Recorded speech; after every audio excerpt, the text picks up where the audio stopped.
शेवटचे 2 मिनिटे संदेश बोलला आपण खर्च करतो का नाही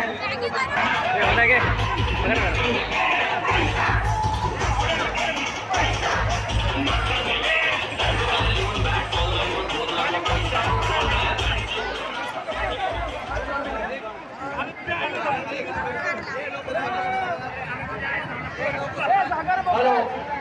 आम्हाला सहकार्य करणाऱ्या सर्वांचे आम्ही येथे जाहीर आभार व्यक्त करतो आणि शेवटचे काही मिनिटं आहेत तुमच्यासाठी सर्वांनी एकदा जोरदार जयघोष करा जोरदार